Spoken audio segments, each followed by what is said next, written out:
우린 연약함. 우리 가슴에 손을 대시고 주여 우리 넘어집니다. 주여 우린 넘어집니다. 오늘 하루 또 실수합니다. 오늘 하루 또 실수합니다. 주의 뜻 주의 긍휼을 구하는 죄인님, 우린 주만 바라봅니다. 주만 바라봅니다.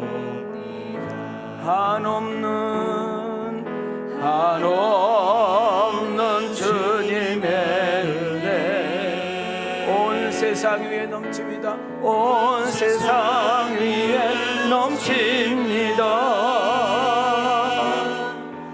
가릴 수 없는 주 영광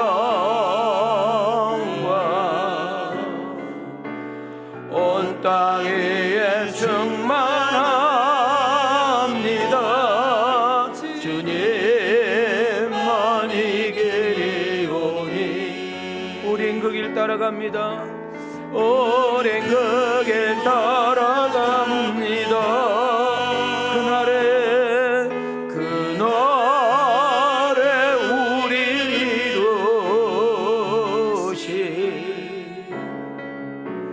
주는 안전합니다. 우리 두 손 들고 한없는 은혜, 한없는 주님의 은혜. 우리 두 손 들고 신앙 고백합니다. 온 세상 위에 넘칩니다. 가릴 수 없는 주 영광 온 땅 위에 충만합니다. 주님만 해결이오니 우린 그 길 따라갑니다. 우린 그 길 따라갑니다. 그날에 우리 이루시 주는 완전합니다.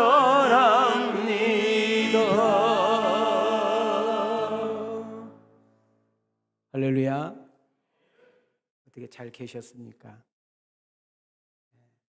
한 주간 평안하셨는지요? 어떤 모습으로 어떤 마음으로 이 시간에 오셨던지 간에 우리 하나님이 여러분을 사랑한다는 것, 항상 옆에 꼭 계신다는 것, 내 눈에 보이지 않고 내게 들리지 않고 때로는 마음에 느껴지지 않아도 갓난아이 옆에 항상 엄마가 있는 것처럼 우리 하나님 아버지는 항상 여러분 곁에 계십니다. 내가 나약할 때, 내가 연약할 때, 내가 힘이 없을 때, 때로는 피곤하여 지쳐 쓰러질 때 우리가 그분을 찾기만 하면 언제든지 반응하시고 우리에게 구원의 손을 내미시고 우리의 어깨를 또닥거려 주시고 우리 머리에 안수하여 지혜를 주시고 세상을 넉넉하게 살아 이길 수 있는 그런 힘과 능력을 주실 줄 믿습니다. 우리 한번 좌우로 한번 인사하겠습니다. 주의 이름으로 사랑하고 축복합니다. 우리 앞뒤로 이렇게 인사합시다. 하나님이 함께하는 세상 살아볼 만합니다. 다시 한번 옆 사람과 인사합시다. 하나님이 함께한대요. 힘내세요. 앞주에 폭우와 폭염으로 이 두 가지가 문제가 생기므로 우리들이 너무 많은 고통과 피해를 안고 있습니다. 국민들의 그 마음과 고통은 이만저만이 아니고 저는 고향이 저 전남 한평인데 저에게 막 전화가 와요. 제주도에 있는데 목사님 고향 비가 막 와가지고 난리라는데 어떻게 된 거냐고. 한평중앙교회 이번에 오셨던 목사님 아파트는 물이 차가지고 들어가지도 못했대요. 네. 이렇게 엄청난 그런 피해로 인해서 고통과 아픔 속에 있는 분들이 많이 있습니다. 비록 우리가 농부는 아니지만, 그 비 피해자는 아니지만, 한 달이 건너가면 다 가족, 또한 친척, 아는 지인들이 고통과 아픔을 당하고 있는 것들을 느끼는 그런 한 주간이 아니었는가 생각이 듭니다.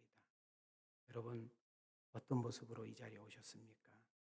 어떤 마음으로 이 자리에 앉아 계십니까? 강같은 평화, 샘솟는 기쁨이 우리 마음속에 임할 정도가 아니라 여기까지 차서 내 잔이 넘친다 했잖아요. 내 잔이 넘쳐서 세상 직원들에게, 동료들에게, 이웃들에게 통화를 통하여, 문자를 통하여 그러면 평강과 그러면 사랑과 은혜를 흘러보낼 수 있는 그런 복 있는 여러분과 내가 되어지기를 주님의 이름으로 축원합니다. 저는 금요일 날 제 친구가 제주도에 와서 금요기도 말씀을 전해주고 아침 일찍 가야 된다고 해서 우리 원 목사님과 함께 그 목사님을 배웅해 드리고 제가 이렇게 우리 원 목사님과 함께 교회로 가면서 이런 말을 했습니다. 원 목사, 너무 덥지? 덥대요. 원 목사가 저렇게 말도 없고 재미도 없는데 어떻게 윤지연을 꼬셨는가 내가 지금도 그것이 알고 싶다는데, 그러면서 제가 이렇게 말했어요. 원 목사, 우리가 비록 작은 사례비를 받고 살지만 성도들이 이렇게 떼학볕에서 이런 무더위 속에서 고생하고 힘들어서 11조를 내고 감상금을 해. 그러니까 우리 교역자들은 사례비만 달랑달랑 받아먹는 것이 아니라 정말 성도님들의 마음을 헤아리고 감사하고 말씀을 전할 때 위로와 격려를 많이 해줬으면 좋겠어. 그렇게 제가 말을 했어요. 말 없는 온재성 목사, 네? 네. 왜냐하면 우리 원 목사님 그 말 한마디에 다 들어있는 거거든요. 네. 여러분 얼마나 힘드시고 또 얼마나 어렵고 얼마나 피곤한 몸으로 이 자리에 앉아 있습니까? 제가 암 수술을 했기 때문에 찬 것을 먹으면 안 된대요. 그런데도 너무 더우니까 이문희가 없는 데는 얼리 아이스 커피를 시켜서 그 컵을 2모금에 빨아버립니다. 그리고 얼리 갖다 놓고 우리 집사람 오는 순간 안 먹은 척 딱 해가지고 당신 뭐 먹을 거야? 따뜻한 거.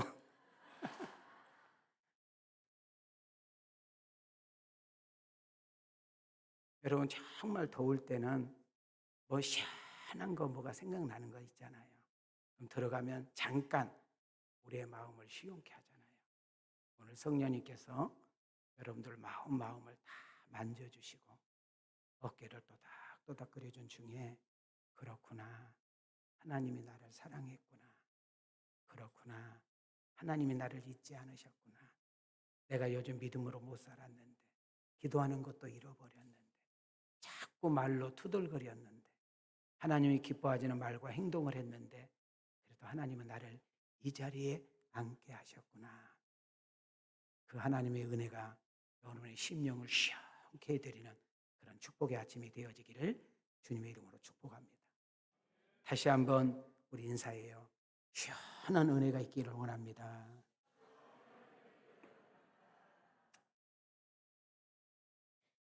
마음이 상한 자가 오셨습니까? 하나님이 이 시간에 싸매어 주실 것입니다. 여러분의 영혼이 찢긴 마음으로 오셨습니까? 주님께서 한 가닥 한 가닥 싸매어 주시기를 기대합니다.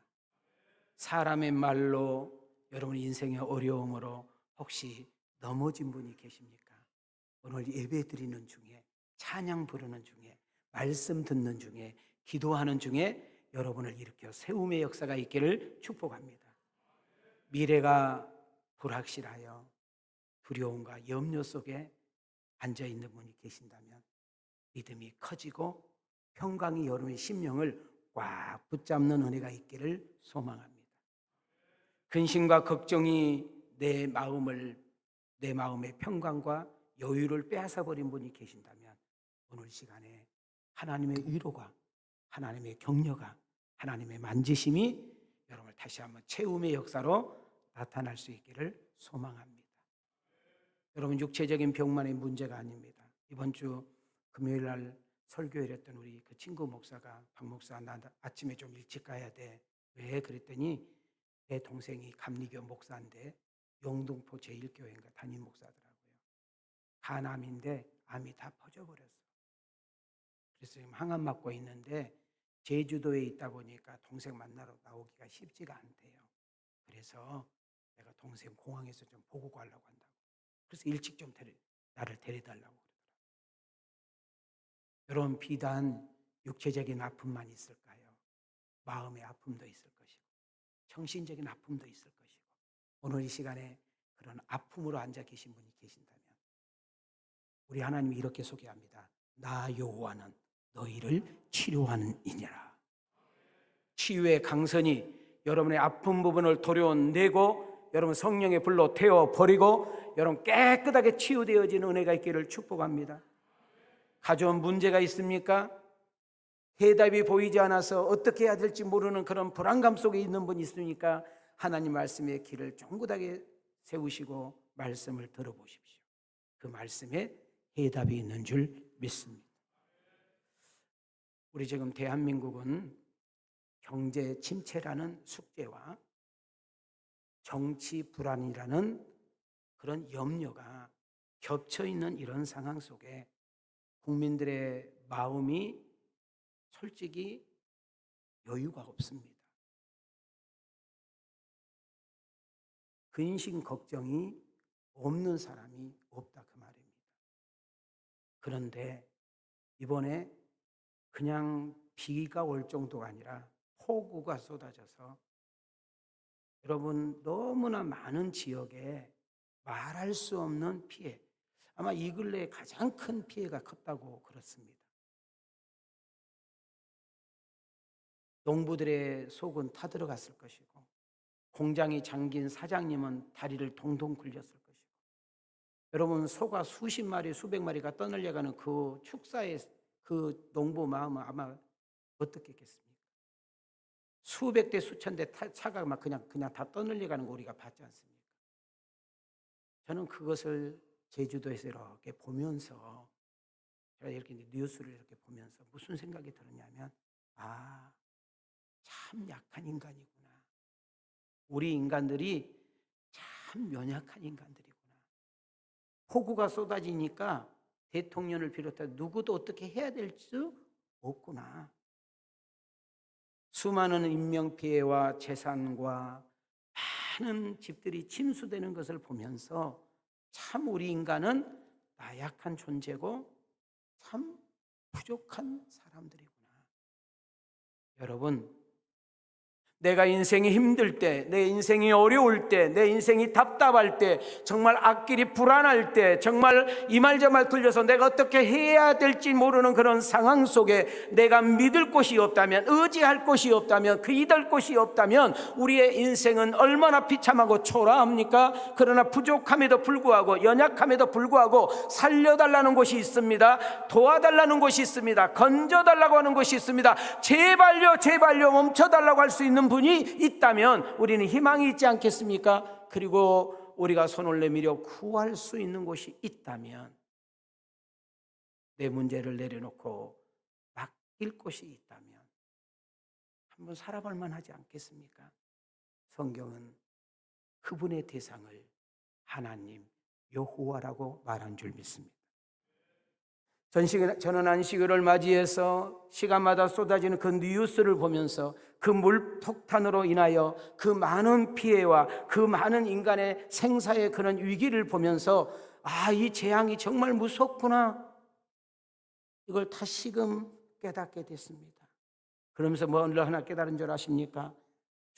주제 파악 못하고 껍죽거린 교만한 인간들, 지식 좀 있다고, 돈 좀 있다고, 생활에 여유 좀 있다고, 힘과 능력이 있다고, 좀 먹고 살만하다고 하나님의 필요성을 못 느끼고 하나님을 멀리 떠나버리는 인간들, 내가 이 정도 건강하고 이 정도의 미모고 이렇게 내 삶의 여유가 있으면 겁날 것이 없다고, 종교라는 것은 귀찮은 거야, 하나님을 찾는 사람들은 뭔가 모자라고 뭔가 부족한 사람이나 믿는 거야 라고 취급했던 사람들이 당신 암입니다, 당신 3개월밖에 못 삽니다 라는 사형 선고 앞에서 버들버들 떠는 사람들을 봅니다. 이런 큰 재앙 앞에서, 이 큰 어마어마한 사건 앞에서 인간이 아무것도 할 수 없는 그 초라한 모습 속에서 자기도 모르는 가운데 하나님 하고 주여 찾는 모습을 보게 되지요.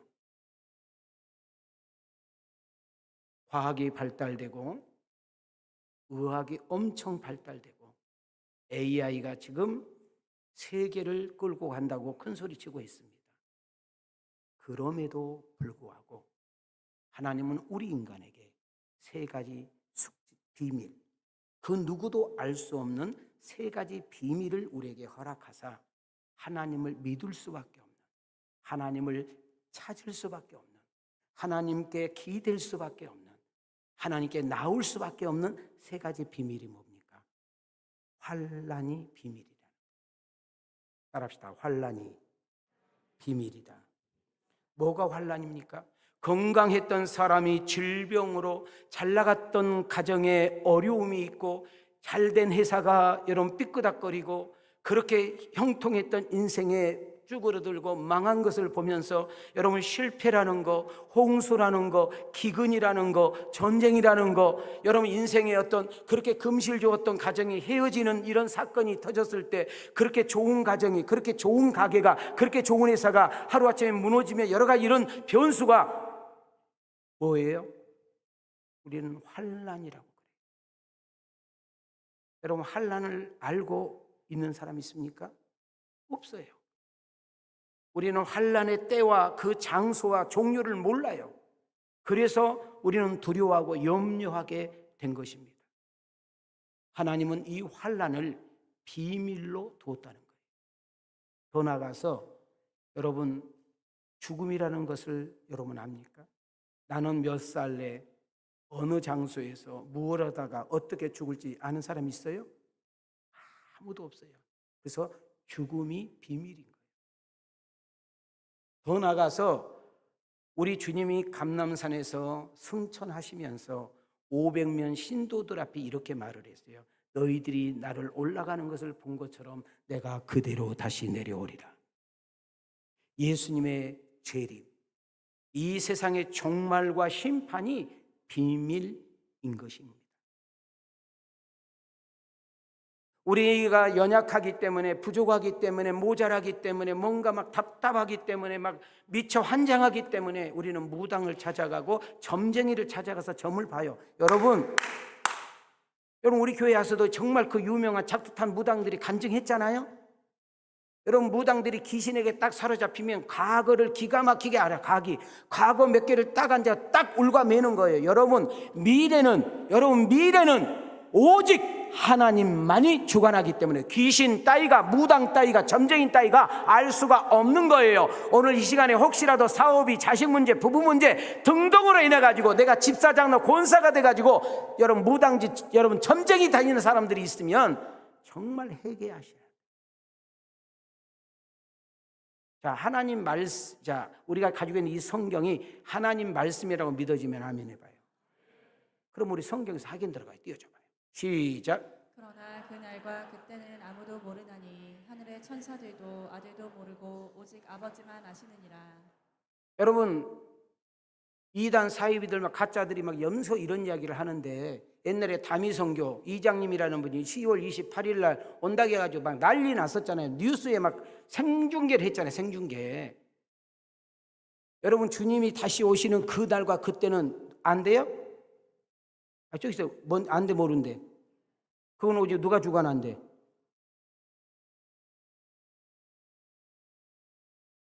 여러분 야고보서도 한번 가보세요. 시작. 내일 일을 너희가 알지 못하는도다. 너희 생명이 무엇이냐? 너희는 잠깐 보이다가 없어지는 안개니라. 여러분 간혹 그런 무당 점쟁이들이 맞춘다니까요. 왜? 귀신은 귀신이니까. 심지어 우리 교회에서도 목사님들 중에 은사를 받으신 중에 어떤 투시의 은사, 어떤 예언의 은사 등으로 간혹 맡일 수 있어요. 잘 들어요? 그러나 하나님 말씀이 진리지 그분들 말이 진리가 아니야. 자꾸 우리가 어린아이 신앙을 가지고 있으니까 사람 말에 자꾸 어린아이 신앙, 성숙하지 못한 신앙을 가지고 있으니까 자꾸 말씀을 제껴놓고 자꾸 뭘 찾으려고 하는데, 여러분, 말씀이 해답이고 말씀이 진리고 말씀이 전부인 줄 믿습니다. 내일 일 알지 못한다면 주제 파악해야 되잖아요. 내일 일 모르고 살면 겸손해야 되잖아요. 정말 내일 일 모른다면 우리는 매일마다 하나님의 은혜와 자비를 구해야 될 줄 믿습니다. 여러분, 저는 찬송가 가사 중에 어떤 찬송가에 제가 은혜를 종종 받느냐면, 우리 제 집 맡은 우리 구주, 내가 이거 사실 설교를 했다가 내가 지웠는데, 제 집 맡은 우리 구주 1절 두 번째를 보면, 근심 걱정 무거운 짐 우리 주께 맡기세. 자, 2절 첫 번째 줄, 2절 첫 번째 줄 보면, 시험 걱정 모든 괴로움 없는 사람 누군가. 저는 이 찬송가 가사를 쓰신 분이 참 은혜롭다고 생각해요. 다시 한번요. 2절 첫째 줄 보세요. 시험 걱정 모든 괴로움 뭐라고요?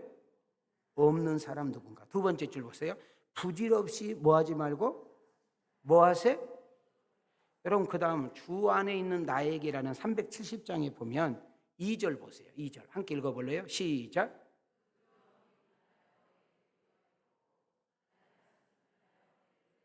자, 3절 띄워줘 봐요. 3절 시작.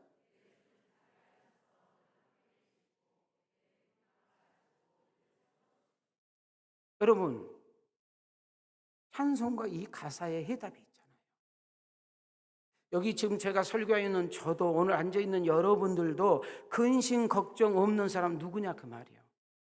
우리가 간 속에 여러분 육체가 들어가는 그 순간까지, 우리는 태어나서 죽는 그 순간까지 오늘 문제가 해결되면 없었을 것 같은데 내일 모레 또 문제가 생기고, 여러분 내일 모레 그 문제가 해결하면 우리가 만사형통한 줄에 또 다른 어떤 사건이 터져서 우리는 하나님을 찾을 수밖에 없고, 하나님께 엎드릴 수밖에 없고, 하나님을 바라볼 수밖에 없고, 하나님을 의지할 수밖에 없고, 내 연약함과 모자람을 그분께 인정하면서 그분에게 은혜를 구하는 것이 우리의 신앙의 액션, 모션인 줄 믿습니다. 우리 한번 369장 2절 3절만 한번 불러봅시다. 우리 가슴에 손을 대시고,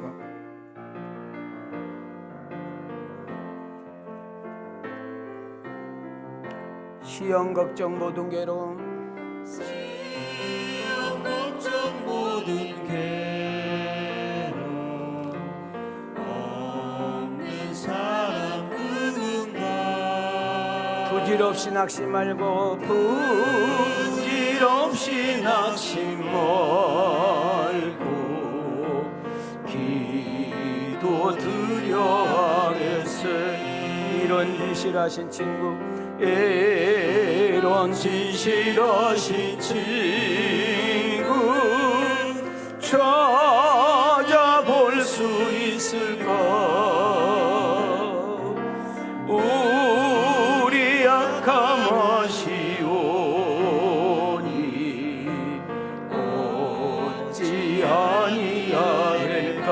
우리 두 손 들고 근심 걱정 무거운 짐 아니 진짜 누군가. 피난처는 우리 예수 주께 기도드리세.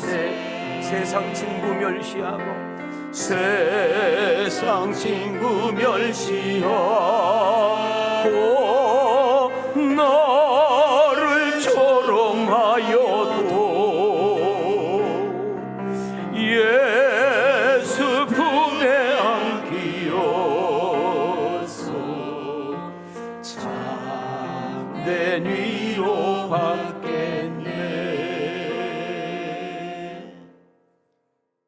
우리가 읽었던 내용 본문은 오늘날 예수님께서 감람산에서 제자들과 이렇게 둥글고 앉아서 대화하는 내용을 기록한 것입니다. 예수님과 제자들과 뭔가 이야기하고 또 뭔가를 방향을 제시하고 그러면서 이제 이런 이야기 저런 이야기 했겠지요. 그러다가 한 제자가 생뚱맞게 이런 질문을 던지는 것입니다. 예수님, 저희들에게 늘 말씀하셨잖아요. 이 세상은 언젠가는 종말이 온다는데, 이 세상에 언젠가는 끝이 있다고 말씀하시는데 혹시 우리가 그때가 언제인지 혹시 알 수 있을까요? 우리가 그것을 알고 산다면 얼마나 좋을까요? 우리가 준비하고 더 깨어있고 더 가슴을 여매이고 또 우리가 더 반듯하게 당신을 더 잘 믿을 수 있지 않을까요? 라는 이야기를 했습니다. 예수님, 마지막 때에 우리 미련하고 연약한 우리 인간들이 그때를 알 수 있는 어떤 징조가 있을까요? 라고 물었다 그 말입니다. 24장 3절입니다. 시작. 예수께서 감람산 위에 앉으셨을 때에 제자들이 조용히 와서 이르되 우리에게 이르소서 어느 때에 이런 일이 있겠사오며 또 주의 임하심과 세상 끝에는 무슨 징조가 있사오리이까. 자, 여기서 예수님 재림 때 세상 끝이라는 단어. 자, 끝이라는 단어의 헬라어가 여러분 신텔렐리아라는 단어를 가지고 있는데 완성, 종말, 심판이라는 의미를 가지고 있습니다. 그때 제자 한 명이 예수님, 이 세상 종말이 올 때에, 이 세상의 끝이 올 때에 우리 미련한 우리 인간들이 무엇을 보고 그것을 알 수 있고 짐작할 수 있을까요? 라고 이제 물었단 말이죠. 물었어. 그랬더니 우리 주님께서 이렇게 대답을 하는 것입니다. 4절, 5절. 시작. 예수께서 대답하여 이르시되 너희가 사람의 미혹을 받지 않도록 주의하라. 많은 사람이 내 이름으로 와서 이르되 나는 그리스도라 하여 많은 사람을 미혹하리라. 자, 여기서 미혹이라는 단어와 주의라는 단어를 좀 알 필요가 있어요. 미혹이란 말은 너희들이 마지막 징조 때, 이 세상 마지막 심판 때가 다가오면 너희를 속여서 잘못된 길로 인도할 누군가가 나타날 것이다. 그러니 주의, 너희들은 조심하고 경계해야 될 것이다 라고 이야기를 하는 것입니다. 오직 하나님만을 바라보고 오직 하나님만을 응시하고 그리고 오직 하나님께만 집중하고 그리고 하나님의 말씀만을 믿어야 되는데 너희들이 이 종말 때 마지막 때가 가까우게 되면 너희들을 미혹하여 너희들을 옳지 못한 곳으로 인도할 자가 분명히 나타날 거야. 그러니까 너희들은 경계해야 돼, 주의해야 돼 라는 이야기를 하고 있습니다. 요즘 어떻습니까? 너무나 많은 사람들이 자기가 예수라고 자기가 그리스도라고 이야기하는 사람들이 종종 나타나고 있지요. 한간에는 저희가 확실하게 조사를 하지 않아서 모르겠지만 우리나라에는 자기가 하나님이라고 자기가 예수라고 자기가 메시아라고 하는 사람이 30명이 넘습니다. 여러분 그중에 우리가 이제 좀 한번 잠깐 알아보면 여러분 가장 우리 한국교회의 사회의 문제를 일으키고 있는 신천지 이 이만이라는 이분은 영생불사, 자기는 안 죽는다는 거예요. 그리고 14만 4천 명, 신천지 14만 4천 명 무리 안에 들어가면 안 죽는다는 거예요. 근데 지금 곧 죽잖아요. 나 분명히 예언합니다. 이 새끼 죽습니다. JMS 정명석. 이야. 문선명이 벌써 나오면 어떡하냐. 이 정명석이라는 사람은 지금도 감옥에 있는데도 수만 명이 지금도 그 정명석을 기다리고 있대요. 통일교 문선명이 자기는 하나님이고 수천 살이래. 근데 헬리콥터에서 왜 죽어? 하나님 어떻게 헬리콥터 죽냐? 그래서 그때는 옆에 있는 부인 지금 한학자가 지금 하나님이 돼가지고 이번 통일교 지금 난리 났죠. 지금 검사 들어가가지고 구원파는 하나님이 3명이에요. 유병헌이 그 다음 여러분 프랭카드 늘 붙죠. 박옥숙 그리고 우리 왕성교회 바로 길 건너 산 밑에 교회 하나 보셨어요? 대리석? 거기는 이요한파, 가운데가 이요한이에요. 돼지같이 생기네. 그 다음 우리 강주에서 제일 크다고 예배당이 제일 큰 데가 어디예요? 하나님의 교회, 하나님의 교회. 여러분, 하나님을 모르는 사람들은 하나님의 교회 얼마나 좋아, 교회 이름이. 안산홍이라는 그런 교주. 안산홍이가 죽었어요. 안산홍이가 있을 때는 아주 쬐끔 모여서 하나님 교회가. 근데 어머니 하나님이 등장해서 장길자. 그래서 이 하나님의 교회도 이 안산홍이 본처하고 이 후처, 장기차는 후처야. 두 번째 부인이야. 또 둘이 싸워. 근데 여러분 잘 들으셔요. 한국교회 정상적인 교회라는 교회는 다 늙어가고 있어. 교회들 가면은 다 연세가 많아. 제가 제주도에서 저희 집사람하고 저하고 통합적 큰 교회 두 교회를 가봤어요. 제주도에서는 200~300명 이상 모이면 큰 교회래요. 근데 청년부 예배를 안 드려. 청년회가 없어. 교회를 그렇게 잘 지어놨어. 대리석으로 기가 막히게 지어놨어. 근데 청년들이 없어. 근데 하나님의 교회, 신천지는 전도 대상을 어디에 맞추냐? 청년들에게 맞춰. 한국에 있는 청년들, 교회 안에 청년들이 그리 다 빠져나가. 말도 안 된 교리를 이야기하고 엉뚱하지 않는 교회를 이야기하는데 왜 그런 일이 벌어지냐? 악한 영이 딱 들어오면, 혼미한 영이 딱 들어오면 빼도 박도 못하는 거예요. 오늘 이 예배를 드리는 성도님들, 온라인을 통해서 듣는 성도들에게 축복합니다. 근데 저는 또 이렇게 말씀을 준비하다가 은혜 받은 것이 뭐냐면 이런 이단 사이비, 이만이라든지 정명석이라든지 안산홍이라든지 이런 사람들도 하나님이 악한 도구로, 하나님이 기뻐하지 않는 도구로 쓰임받는 것을 내가 느끼게 됐어. 알곡과 쭉정이, 진짜와 가짜를 구분하는데 이런 도구를 사용하는 것을 볼 수가 있어요. 평상시 때는 저 사람이 진짜인지 가짜인지 몰라. 진짜 그리스도인인지 가짜 그리스도 몰라. 알곡인지 쭉쭉인지 몰라. 진짜 저 사람이 천국 갈자인지 못 갈지 우리 몰라. 집사, 장로, 목사라는 이런 직분 가지고, 여러분 절대로 기억하십시오. 집사, 장로, 권사라는 그런 직분의 이름 가지고, 믿음의 연수를 가지고 어느 교회 다니는 교회 이름으로 천국 가는 것이 아니라 오직 천국은 예수의 이름으로 가는 거예요.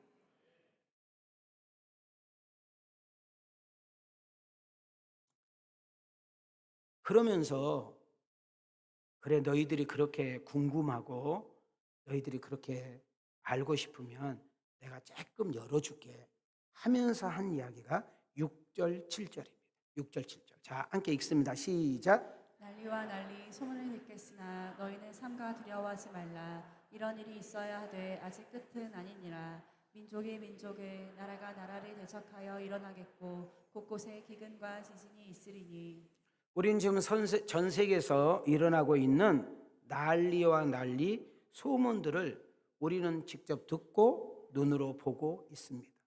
어떤 나라는 가뭄 때문에, 어떤 나라는 기근이라는 것 때문에, 어떤 나라는 폭우, 비로 인하여, 어떤 나라는 전쟁이라는 것으로 인하여, 어떤 나라는 지진이라는 것을 통하여 너무너무 끔찍하고 너무나 두렵고 너무나 무서운 일들이 우리에게 보이고 있어요.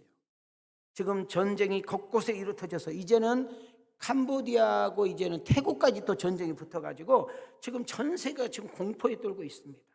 종말 때에 이러한 일들이 일어난다라는 것을 맛배기로 보여주고 있는 것입니다. 자, 그럼 잘 봐요.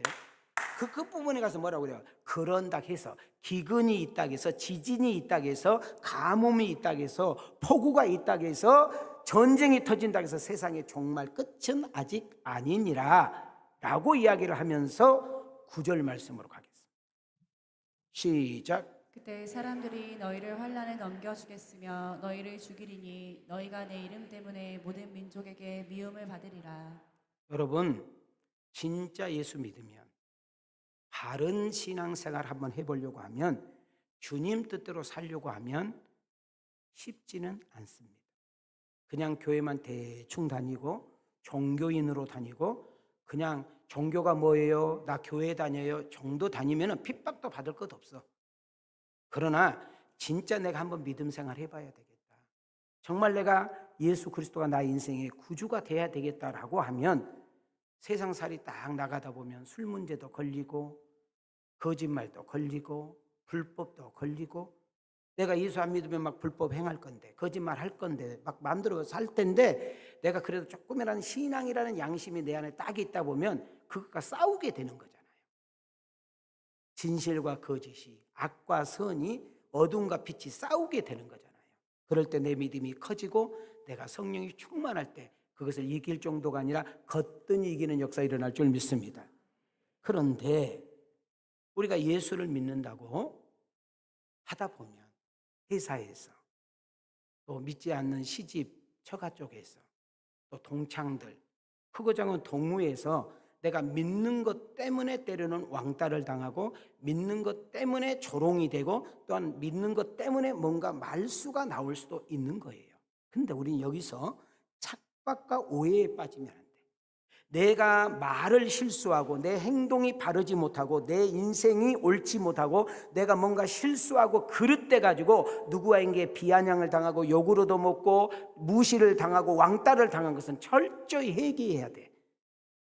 그러나 내가 믿음으로 살려다가 옳게 살려다가 정직을 선택했는데 진실을 선택했는데 옳은 길을 선택했는데 선한 것을 선택했는데 핍박이 온다, 고난이 온다, 웃음거리가 된다, 왕따가 된다. 기뻐하라는 거예요. 하늘에 상이 있을 것이며 그것은 내가 이기는 것이 아니라 하나님이 이기도록, 하나님께서 견디도록, 하나님께서 버티도록, 그렇게 비웃는 자들이, 조롱하는 자들이, 우습게 여기는 자들이 하나님 앞에 나오도록 전도의 열매가 맺어지는 역사 일어나게 될 줄 믿습니다. 말세가 되면 하나님의 심판이 임박하게 되면 예수 믿는 것 때문에 핍박이 있고 때로는 심지어 자기의 목숨까지도 내놓아야 될 순교의 자리까지 쓴다는 거예요. 우리 교회 어떤 성도가 저에게 목사님 순교는 너무 무서워요. 그러니까 너는 순교 올 일이 없어. 여러분 순교는 따라합시다. 은혜다, 축복이다, 영광이다. 여러분 순교는 아무나 하는 것이 아니에요. 여러분 내가 순교의 은혜를 입게 되면, 내가 순교의 축복을 받게 되면 여러분 우리는 스데반을 통해서 하나 배울 것이 있어요. 7장으로 갈게요. 사도행전 7장 59절 60절 시작. 그들이 돌로 스데반을 치니 스데반이 부르짖어 이르되 주 예수여 내 영혼을 받으시옵소서 하고 무릎을 꿇고 크게 불러 이르되 주여 이 죄를 그들에게 돌리지 마옵소서 이 말을 하고 자니라. 여러분 지금 이 번역 성경 말고 전에 우리 가지고 왔던 성경을 보게 되면 여러분 스데반의 여러분 순교의 얼굴이 해같이 빛났다고 그랬어요. 여러분 생각해봐요. 지금 미워가지고 꼴보기 싫어가지고 돌로 쳐 지금 죽이는 그 사람이 그 죽이려고 하는 그 사람들 앞에서 얼굴이 확 밝을 때 미쳐버리는 거지. 그 다음 안 죽을 거야 안 죽을 거야 그래 나 하나님 안 믿을 거야 이래야 될 줄 알았는데 하나님 저 불쌍한 영혼들 몰라서 그러니 어리석어서 그러니 저에게 나에게 돌을 던진 저들의 죄를 용서해 주옵소서. 환장하는 거지. 그럼 우리는 여기서 설교할 때 목회자들이 실수한 것이 하나 있어요. 사랑하는 성도 여러분, 우리도 이 스데반 믿음을 가져야 됩니다. 우리가 이 스데반처럼 못 살아. 옆 사람 보고 못 살아. 시작. 따라도 안 해. 따라도 안 해. 여러분 우리가 순교할 수 있는 은혜를 입었다면, 내가 순교할 수 있는 그런 축복의 자리에 섰다면, 잘 봐요. 칼이, 식칼이, 총이, 그 어떤 활이, 그 어떤 어려움과 무서움이 있는데, 자 봐요. 우리 코바디스라든지 배너라든지 우리 기독교 영화를 보면 여러분 진짜로 장작 위에 딱 세워놓고 사람을 묶었어. 살아있는 채로 태워. 그러면 그 로마 네로를 비롯해서 그 사람들이 뭘 지금 연상했어? 이거를 연상을 했는데 찬송을 불러버려요. 미쳐버리는 거예요. 여러분, 아니 어떻게 산채로 지금 장작에서 지금 현재 이렇게 지금 통닭이 3개 생겼는데 거기 찬송이 나옵니까? 그것이 하나님의 역사라는 거예요. 그럼 우리 어떤 기도를 해야 돼요? 하나님, 스데반이라는 집사는 이렇게까지 했는데 저는 100번 1000번 생각해봐도 저는 그런 믿음 없습니다. 그러나 혹시라도 내가 가정에서 사회에서 모임 등등에서 예수 믿는 것 때문에 꼭 순교는 아닐지라도 손해를 보고 진급을 늦게 하고 때로는 왕따를 당하고 때로는 저들이 오해해서 밀어내어 나를 이렇게 할지라도 웃을 수 있는 여유, 양보할 수 있는 여유, 기다릴 수 있는 여유, 내가 손해보더라도 그 자리를 꼭 참고 견딜 수 있는 그런 신앙의 여유를 허락해 주옵소서. 아멘인가요? 나는 여러분에게 부탁합니다. 요즘 우리 여자분들 회사에서 커피 좀 닦아줘 와봐, 커피 좀 함께 먹으면 안 될까? 그러면은 부장님, 대리님, 이사님, 내가 이화여대 나와가지고 어디 나왔는데 내가 커피 타러 왔습니까? 이런 분들 되게 똑똑한 이야기예요. 근데 그런 모습을 보면서 옆에 동료 그리고 선배 후배들이 너는 우리 집 며느리감이다, 우리 재수 씨가 됐으면 좋겠다, 우리 형수 쓰면 돼, 그런 생각 절대 안 들어요. 당연히 커피 타러 간 거 아니죠. 그러나 내가 커피를 먹고 싶을 때 다른 사람도 먹고 싶은 거예요. 내가 커피 한 대 탈 때 주변에 커피 한 번 사가지고 한 잔씩 잡수세요. 얼마나 좋아요. 내 눈에 더러운 쓰레기는 나도 싫고 남도 싫은 거예요. 내가 한 번 넣었을 때 옆에 것도 넣어주고, 조금 먼저 출근하고 조금 늦게 퇴근하고, 때로는 저 미련한 거, 아유 저 어리석은 거, 지 밥줄도 못 찾아 먹고, 아유 저렇게 살아서 뭐해? 이렇게 비아냥대도 할지라도 내가 옳은 일이라면, 내가 정직한 일이라면, 내가 바른 일이라면, 하나님이 기뻐하는 일이라면 묵묵하게 참고 나가면 어느 순간 하나님께서 인정해 주시고, 어느 순간 나를 높여주시고, 어느 순간 나를 하나님께서 존귀하게 만드신다는 사실을 놓치지 않기를 소망합니다. 지금 우리 저기 지금 태전안경 사장이 앉아 있는데, 내가 거기서 안경을 맞췄은 게, 안경을 맞추려면 태전안경 가서 맞추세요. 근데 지금 저 친구는 목사님 마음 몰라. 내가 항상 그리 다닐 때 태전 안경점이 잘 됐습니다. 근데 옆에 안경점 큰 것이 생겨버린 거예요. 완전히 다윗과 골리앗이 된 거예요. 그래서 내가 그리 지나갈 때마다 하나님, 저 아들 아직 믿음이 약한데 하나님 저 집 갔다가 안 돼가지고 이 집 오게 도와주시고, 안경을 맞출 때는 저 집 간판 안 보이고 이 집 간판만 보이고요. 마치고 나오니까 여기도 안경이 있네, 보게 해 주옵소서. 아직까지 아이스크림 하나도 안 사가지고 하죠.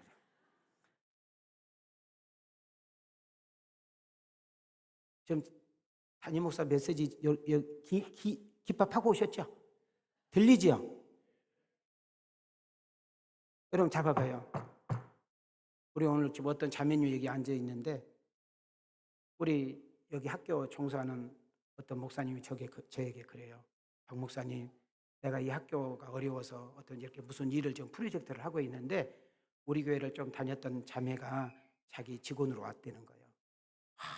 얼마나 충실하고 야무지고 얼마나 일을 잘하는지 자기가 그 자매 때문에 되게 편하대. 그래서 내가 뭐라 앉아서, 그럼 돈 좀 많이 줘, 좀 승진도 좀 해주고, 내가 그랬어. 이 연사에 칩니다. 예수 안에는 공짜가 없다는 사실을, 내가 순종하고 내가 헌신하고 내가 배려하고 내가 밥을 사고 내가 차를 타고 내가 웃어주고 내가 친절하고 내가 배려하고 뭔가 손해보면 그 사람들은 모르기 때문에 비아냥되고 미련하고 삿대질하고 우리를 우습게 여길 줄 알아도 우리는 아닌 거예요. 우리는 하나님 나라를 소유하고 있기 때문에, 하나님이 나의 아버지가 되기 때문에, 우리는 큰 마음을 가지고 있기 때문에 그런 작은 것, 그런 초라한 것들을 때로는 양보하고 버릴 수 있는 그런 여유 속에서, 그리고 때로는 1년이 지나고 5년이 지나고 10년이 지나면 나를 바라보면서 가치를 깨닫게 되는 거예요. 아, 예수 믿는 사람은 다르구나. 나도 저 사람 보니까 교회에 나가고 싶다. 나도 그 누군가 보면 나도 신앙생활을 해야 되겠다. 이것이 전도지인 거예요. 여러분, 우리 회사가 5명밖에 안 되고 우리 회사가 7명, 10명밖에, 잘 들으세요, 10만밖에 안 되지만 그 10명이 아는 사람은 100명, 1000명, 10,000명인 거예요. 여러분, 어느 누가 동창회 갔더니 이렇게 말을 합니다. 야, 나 우리 형수, 우리 형 장가 보내야 되는데, 야, 이렇게 돼 있는데 세상에 이렇게 좋은 여자를 못 보고 있다 라고 하면, 잘 들어봐요. 그랬을 때 거기서 순간 깨달아. 오, 있어! 뭐가 있어? 야, 우리 회사 7명밖에 아닌데 우리 교회 여자 거기 대리님이 하나 있는데, 야, 진짜 내가 우리 형수 삼고 싶은 사람이야. 이런 사람. 잘 봐요. 전혀 상관이 없는데 동창에서 누군가 이야기를 듣고 나는 그 사람이 내 인생에 중미를 서줄 거라고 생각한 적이 없어. 근데 나는 내 본연의 자세, 내가 조금 순종했어, 내가 조금 친절했어, 내가 조금 배려했어, 내가 조금 수고했어, 내가 조금 양보했는데 여러분 전혀 생각지 못했던 배우자의 연결고리가 이어지는 이것이 뭐예요? 삶이 예배가 되는 거예요.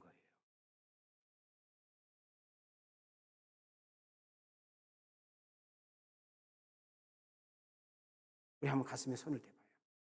따라합시다. 생활이 전도지가 되고 삶이 예배지가 되자. 삶이 나는 전도지가 되고 생활이 예배가 되었으면 좋겠어요. 조금만 웃어줘봐요.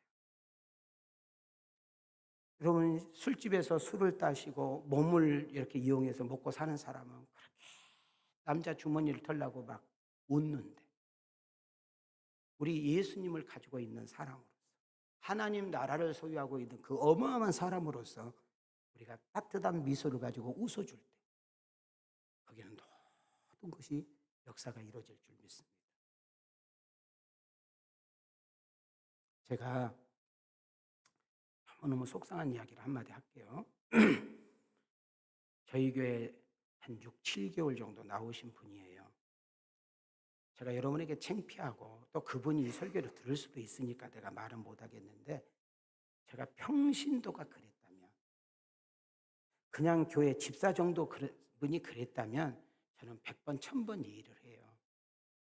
근데 그분이 우리 교회로 오셔서 자기는 이런 사람이라고, 자기는 이렇게 살았느라고, 자기는 죽을 병에서 이렇게 고침을 여러 번 받았다고, 하나님 살아계심을 나는 너무너무 체험 많이 했다고 그랬던 분이세요. 그리고 우리 교회가 말씀이 너무 좋대요. 우리 교회 같은 교회 못 봤대요. 제가 제주도에서 쉬고 있는데 저희 교역자가 카톡이 왔어요. 목사님, 그 부부가 우리 교회를 안 나온대요. 왜? 인사 안 해가지고. 이런 교회 처음 봤다고. 그래서 우리 교회 두 교역자한테 전화를 걸어서 막 따졌대. 이런 교회 처음 봤다고. 인사 안 한 교회 처음 봤다고. 나 지금 뭐 하고 있어요? 시로 갔는데 그렇게 문자를 보내준 교역자도 너무 은혜롭고, 그렇게 문자를 보내준 교역자 때문에 떠났는데 또 지는 나한테 보내고.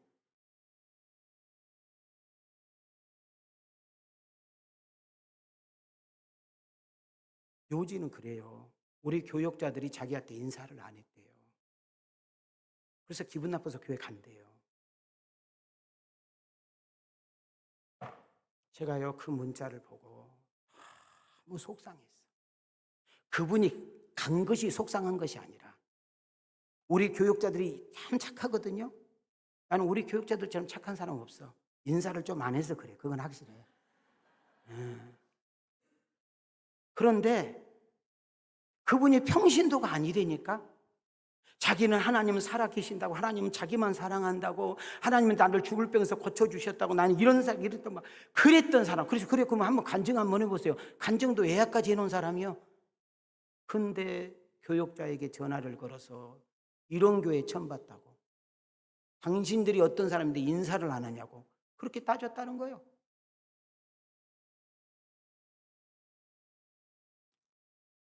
제가 카톡을 보냈죠. 그분 전화번호를 알아가지고 장문의 편지를 보냈어요.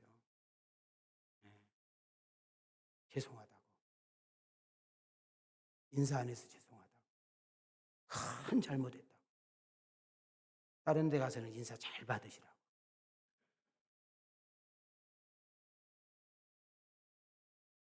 교회 집사가 돼가지고, 장로가 돼가지고, 안수 집사가 돼가지고, 권사가 돼가지고, 여러분 교회 다니니 10년, 20년, 30년 돼가지고 하나님 살아 계신다며, 하나님은 이런 분이라며, 하나님의 역사한다는데 저 인사 하나 안 받은다고, 인사 안 했다고 교회를 떠나고 나갈 정도 되면은 우리의 신앙 한번 생각해 봐야 되는 거 아니에요?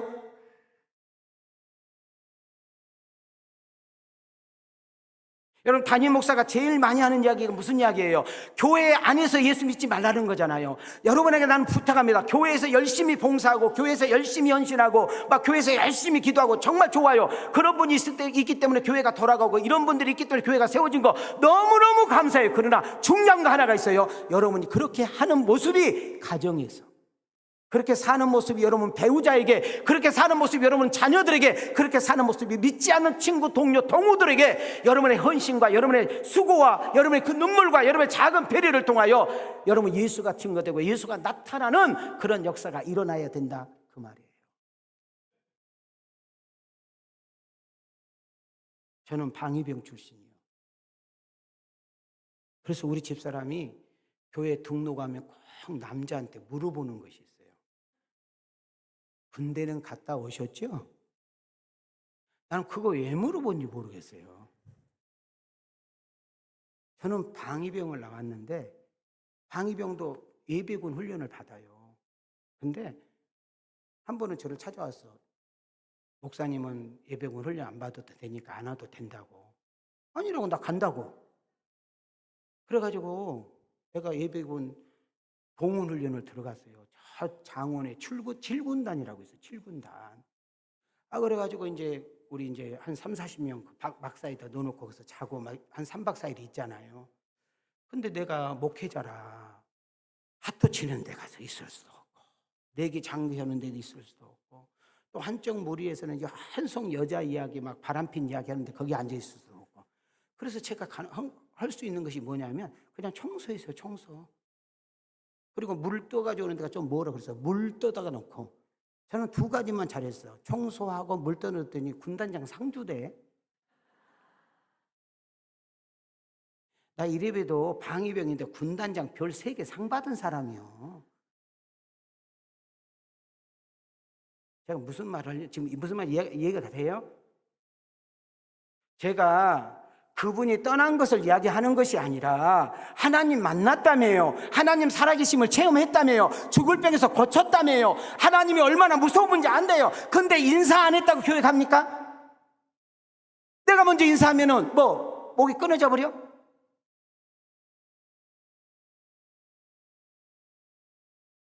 우리 주차위원들, 우리 안내위원들 고생 많이 하는데 인사 안 하면 떠나요.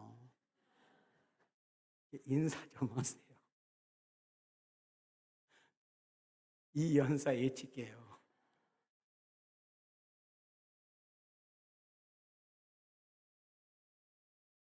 가슴으로 들을 수 있는 은혜가 있기를 축복합니다. 우리 한번 옆 사람 보세요. 이제까지 너들이라고 한 소리다. 시작. 하여튼 우리 교회 여자들 인사 안 한 사람 몇 명 있거든요. 목이 곧은 백성이요. 마지막 하나만 생각해 봅시다. 14절입니다. 14절. 시작. 이 천국 복음이 모든 민족에게 증언되기 위하여 온 세상에 전파되리니 그제야 끝이 오리라. 자, 그리고 바로 위에 있는 13절도요. 시작. 그러나 끝까지 견디는 자는 구원을 받으리라. 하나님 은혜로 성령님의 붙잡힘을 가지고 끝까지 믿음을 지켜 구원 받을 정도가 아니라 면류관을 받으시고 영생 선물 받을 뿐만 아니라 자손 대대 후손들이 여러분이 축복의 통로가 되고 은혜의 통로가 되고 잘됨의 통로가 되어 하나님의 살아계심과 역사하심을 드러낼 수 있는 복 있는 자가 되기를 원합니다. 오늘 일부 예배 우리 장신대 총장님이 설교를 했어요. 오늘 꼭 오후 예배 참석하셔요. 오후 예배 헌신 예배에 장신대 총장님이 설교를 합니다. 일부 예배를 딱 끝나고 가서 핸드폰을 봤더니 저희 집사람한테 카톡이 왔어요. 너무 은혜 받았다. 당신도 그랬으면 좋겠다.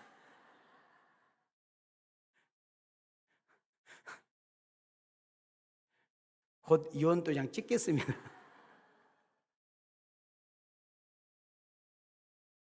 여러분, 교회의 사명이 뭘까요? 교회의 우선순위가 뭘까요? 영혼을 살려내는 일인 줄 믿습니다. 사람 살리는 것보다 영혼 구원보다 더 귀한 거 있을까요? 여러분이 힘들게 낸 돈, 아까 제가 우리 온 목사님하고 잠깐 대하면서 온 목사, 우리 성도들이 이렇게 더운 때약 볕에서 일을 해, 식당에서 일을 해, 현장에서 일을 해. 정말 고생해서 헌금을 해서 우리가 사례비를 받아. 그러니까 교인들을 위해서 기도 많이 하고, 우리 교육자들은 설교 많이 하잖아요. 설교할 때 성도들 좀 많이 위로해주고 격려 좀 해줘. 내가 그렇게 했어, 안 했어?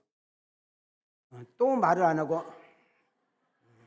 어떨 때는 저기가 담임이고 내가 부교육자 같은 느낌이. 자, 여기까지 말씀 이해가 되셨어요?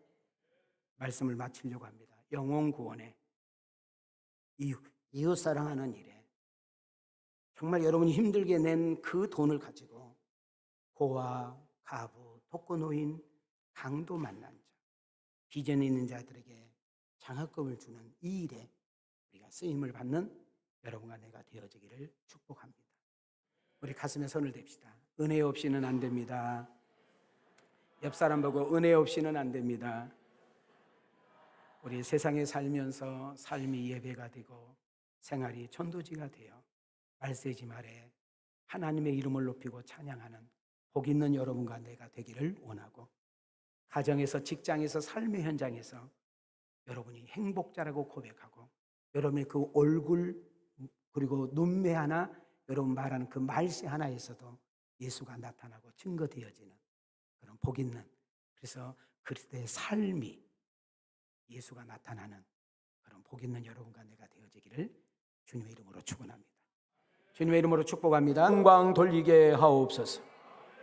지금은 교회 머리가 되신 우리 주 예수 그리스도의 은혜와 우리 하나님 아버지의 만극하신 사랑과 성령님의 감동감화 내주 역사하시며 은총이 말세지 말에 주께서 기대한 그리스도의 삶이 무엇인지 다시 한번 생각하며 결단하고 나아가는 아들과 딸들 머리 위에, 저들의 가정과 직장과 생업 위에, 왕성교회 이 학교 위에 이제부터 영원토록 계실지어다.